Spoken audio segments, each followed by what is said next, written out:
there is a power here that grips the mind. That power is deep in the rocks and in the mountains. Fused with the widespread agricultural activities of the Southland is the rapid industrial growth of the region. Not only in basic heavy industry, but also in other fields that have become a vital factor in the pattern of modern industrial development. Industry must have raw materials, either close at hand or within easy shipping distance. What has the Southeast to offer along these lines? Iron ore and coal from the same fields, an unbeatable combination for industrial utilization. Clays, cement, gravel, phosphate rock, granite, limestone, kaolin, marls, all of these are nature's heritage to the Southeast, a great part of which still remains to be revealed and unearthed to the uses of modern industry, building construction, and agriculture.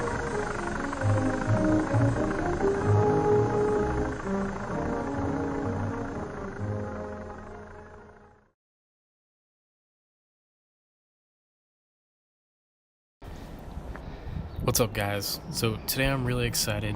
We're going to be exploring an abandoned coke furnace.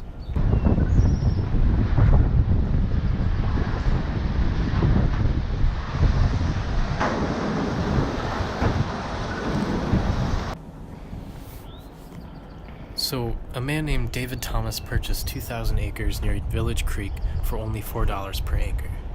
And considering the property had water access, its own limestone, ore, and coal deposits, this area was great for producing iron. Overall, it was a great deal even in its time. The massive complex that we're exploring is known as Thomas Furnaces. During its peak in 1902, Thomas Furnaces was capable of producing over 250 tons per day. So therefore, Thomas Furnaces remained prosperous until the 1970s. And increased labor costs and foreign imports led to its closure in 1971. So officially, it was abandoned then. There's still an on-site gravel company that is working this area still, so it is private property. Now at this point, I was making my way through a rear entrance. It was located through an abandoned railroad track. There was actually an abandoned boxcar. There was a couple abandoned concrete buildings. It was really cool. And right at the end of this road here, I get my first glimpse of the complex. Man, it sounds busy over here. I don't know.